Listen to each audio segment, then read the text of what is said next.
दोस्तों, इस दुनिया में कई सारे शासक आए और गए। उनमें से एक बहुत ही जाना माना है एडोल्फ हिटलर। ये एक सबसे क्रूर शासक माना जाता है। उन्होंने साल 1941 से 1945 में करीब 6 मिलियन जीव्स को मार डाला था, जो कि एक बहुत ही बड़ा नंबर होता है।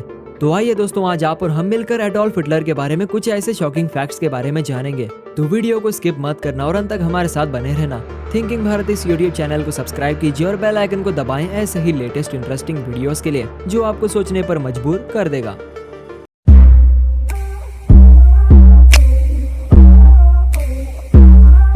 दोस्तों, हिटलर के बारे में फैक्ट्स जानने से पहले चलिए हम उसके बारे में थोड़ा जान लेते हैं।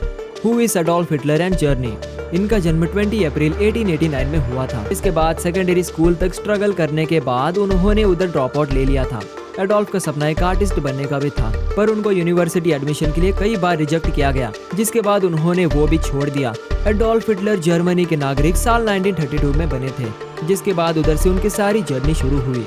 Number 1, trouble childhood. दोस्तों, इनका बचपन कुछ खास नहीं बीता था। उन्होंने अपने बचपन के दौर में कई सारे स्ट्रगल्स झेले थे।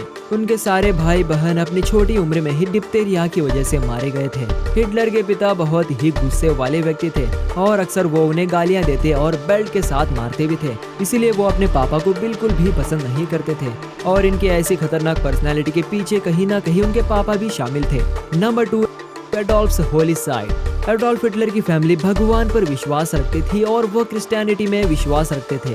उन्होंने अपना बचपन चर्च में और कैथोलिक क्लासेस में भी बिताया था। वो उससे इतना कनेक्टेड हो गए थे कि उन्होंने एक बार प्रीस्ट बनने की भी सोची थी। दोस्तों, आज इतिहास बिल्कुल अलग होता अगर एडोल्फ हिटलर एक प्रीस्ट बने होते, ना कि एक dictator. Number 3, artist in vena. दोस्तों, जैसा कि आपने पहले सुना कि एडोल्फ हिटलर का आर्टिस्ट बनने का भी एक सपना था, पर दोस्तों इसके चलते हिटलर को अपने कई सारे दिन बिना छत और सस्ते होटल्स में रहकर बिताने पड़े थे। वह चाहते थे कि उनका academy of fine arts in vena में एडमिशन मिल जाए, पर उनके एप्लीकेशन को 2 बार रिजेक्ट कर दिया गया था।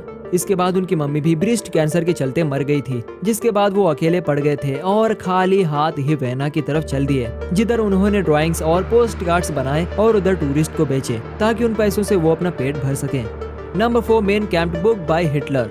साल 1924 में हिटलर को 5 साल की सजा सुनाई गई थी, पर वो उन 5 साल की जगह 9 महीने में ही बाहर आ गए थे। उन 9 महीने में उन्होंने जेल में बैठकर एक किताब लिखी थी, जिसको 2 हिस्सों में पब्लिश किया गया था। पहले पार्ट को साल 1925 में और दूसरे पार्ट को साल 1927 में पब्लिश किया गया था। ये किताब उस समय बहुत ही पॉपुलर थी और साल 1939 आते आते इस किताब के करीब 5 मिलियन कॉपीज बिक चुकी थी।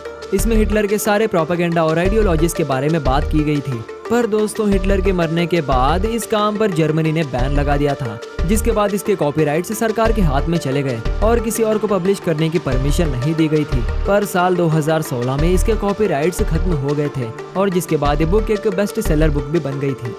तो दोस्तों, अब आपको पता चल ही गया होगा कि एडोल्फ हिटलर कौन था। इन्होंने अपने टाइम पर ऐसे कई सारे काम किए थे जिसने हिंसा और लड़ाई को ही बढ़ावा दिया था। इसी के साथ ये भी मानना था कि इनकी आइडियोलॉजीज की वजह से ही वर्ल्ड वॉर की शुरुआत हुई थी और करीब 11 मिलियन लोग नाजी जर्मनी के द्वारा मारे गए थे।